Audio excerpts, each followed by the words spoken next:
Good morning, Dan and Amy. As Amy's been reminding us all morning, tomorrow is local election day in Chicagoland and Illinois. School boards, village boards, township boards. Are you paying attention?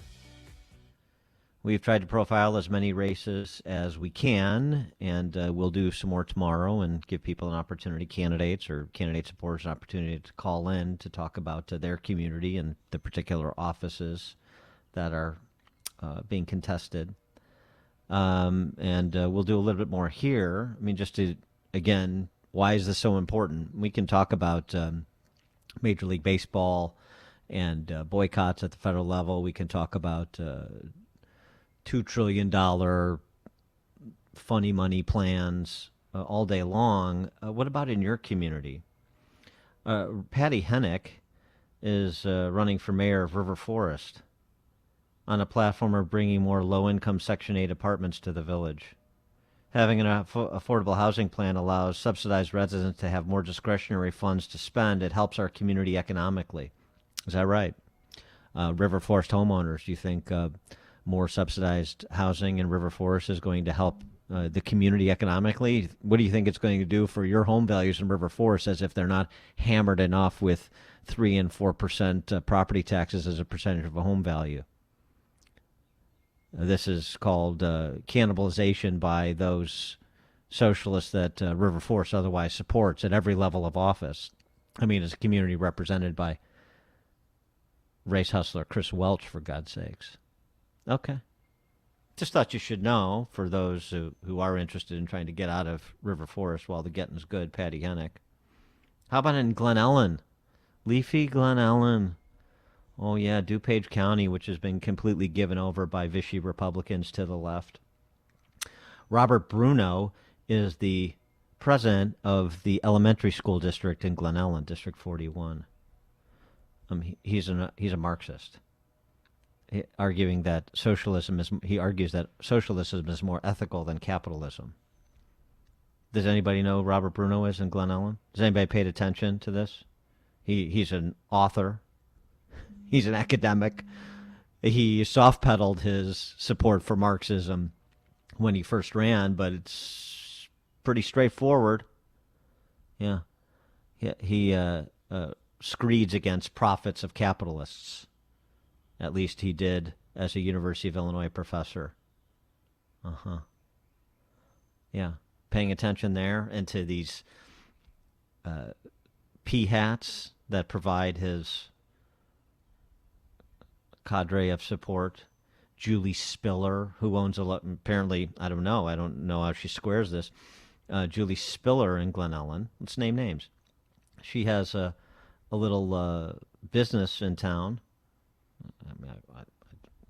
home accessory store downtown Glen Ellen. Julie Spiller. Do you know it in Glen Ellen? You know she's a Marxist? You know she supports a Marxist having dominion over your children in terms of the curriculum and the way the District 41 elementary schools are run? I doubt many do. In Evanston, a green shoot, a woman, Evanston, first in the nation in reparations, a woman of Congolese descent named Ndona Mubayagi, she's running for school board. And she is running against the identitarian critical race theory curriculum being advanced in School District 65. Do you know about her? A bright spot in District 65 in Evanston, of all places, Ndona Mubayagi. Evanston, River Forest, Glen Ellen. How many other school districts have we covered? Are you paying attention to what's happening at the village and the school board and the township level? Because if you're seeding your community, then it is folly to think you're going to somehow be part of getting your state or your country back. Do we understand? For more on this, let's profile one more candidate next door to Glen Ellen in Lombard, school board candidate for District 99. She's also the president and CEO of the Lombard Area Chamber of Commerce and Industry. Melissa Infusino joins us now. Melissa, thanks for being with us. Appreciate it. Hi, good morning. Just to clarify, I'm actually running for Downers Grove District 99 School Oh, Board. oh, sorry, Downers Grove. Yeah, That's well, yes, okay. right. School board in District 99, but you're the president and CEO of Lombard Area Chamber of Commerce, Yeah, right? So that's Downers yeah, Grove, right? Okay, thank you. yeah. What's going on in Downers Grove that prompted you into the race? Um, I just see our children suffering so much. It's very hard on a parent to walk in to my son's room and see him asleep at his Chromebook, when really there's no reason for these kids not to be in school. And if it were not safe for these kids to be in school, I would absolutely say, no way, no how you are going to school. But all the data and all the science points to the fact that these kids need to be in school, because this is keeping them out of school is more detrimental in the long run than, I mean, it's killing our children mentally. And is this the posture of the school board in terms of the concerns from parents like you over the last year has been what? We actually have gone. We were remote until January, and actually a little bit after January, we were still remote. We went on a modified block hybrid schedule where our classes were 80 minutes long. They had 4 classes a day, and they went to school for 2 of those classes, and were home for two of those classes per day. And they're completely remote on Mondays, and they're moving toward a second modified block schedule after spring break that they're starting this week, where they're still at home on Mondays and they're at school from 8 to 1:30. Our classes are still 70 minutes long, and it's very difficult for the kids to be in class that long. It was very hard for my son to understand, Mom, why are you telling me I can't have screen time? Why do I have to limit my screen time, yet I sit on a computer all day? Where do we draw the line and say, look, these kids need in-person instruction. They need to be face-to-face with their teachers.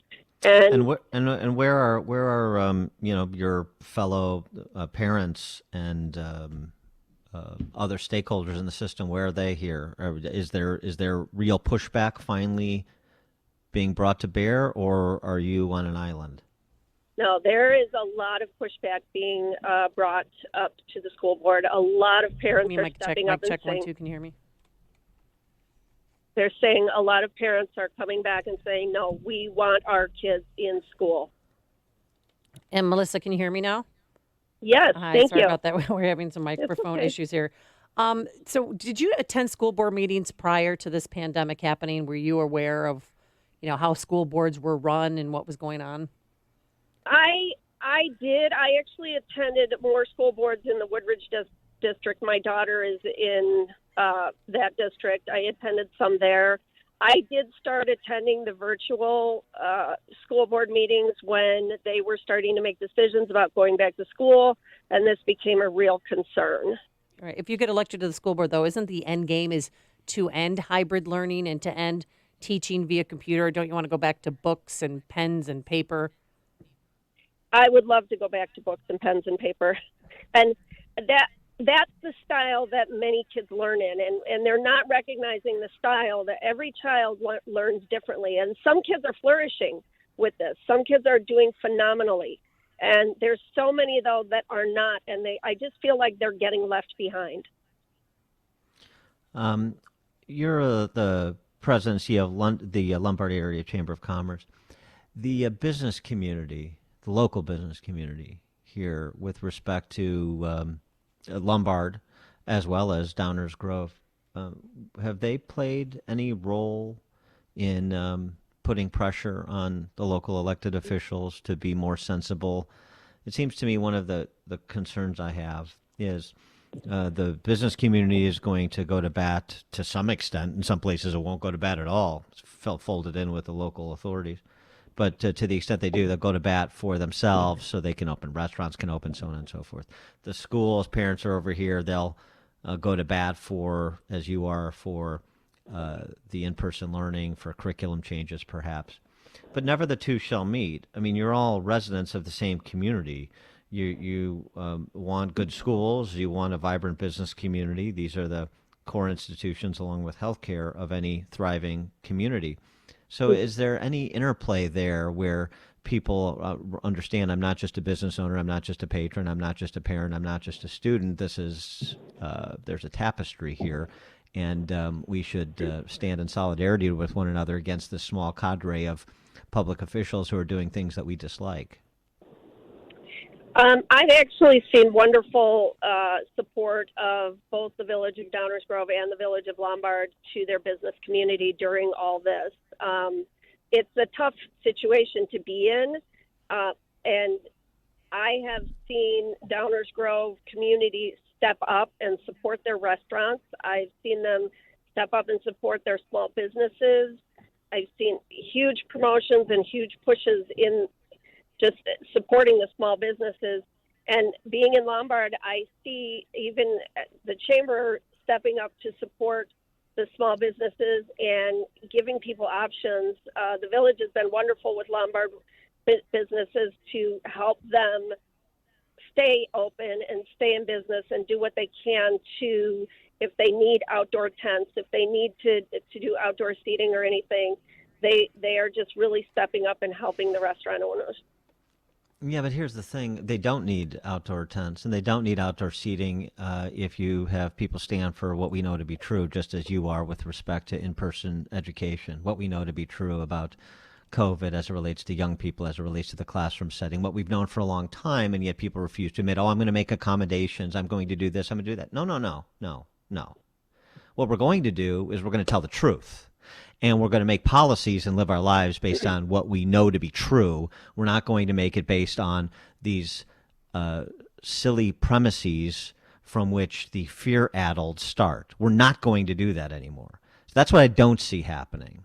That's the sort of moral clarity that I don't see. And frankly, when adults say that's very difficult, well, that's why you're an adult. Because you have to do difficult things. You have to make trade-offs. You have to provide leadership in your life for your kids and your family and your community. And if you don't want to do that, then just admit you're not that person.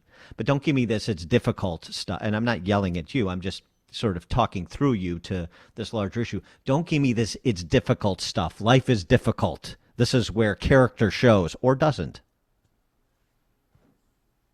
And I understand completely with that. And like I said, what I can do is advocate for my businesses in Lombard through the Illinois Chamber, and that's what I'm working on doing. I can also advocate for the kids in school in District 99, which is what I'm trying to do. And even if I don't win the election, I will still be there at the school board meetings, holding people accountable, saying where are the tax dollars being spent, and helping or giving my opinion to make informed decisions and making sure that they are informed and up to date on everything that is going on with in regards to COVID. Because in 99, again, yeah, no, I appreciate that. And although the Illinois Chamber has been terrible throughout this as well, I just want to register that the Illinois Chamber is a joke. And this is one of the reasons why Illinois is such a joke, is because the business community, generally speaking, not talking about you, not talking about Lombard, generally speaking, full of cowards at the association level. We've seen that with Toya and the Restaurant Association downtown as well. It's a joke.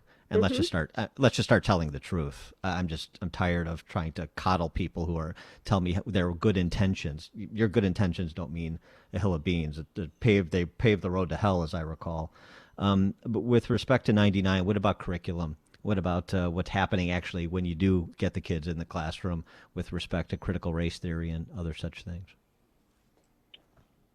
Well, I'm not the biggest fan of that. I read some bills that I should say, I'm trying to read some bills that have come up and things that have passed, and really it needs to be readdressed. It's not good for our kids as far as, I'm reading a 158-page bill that's telling me I need to teach sex ed in kindergarten.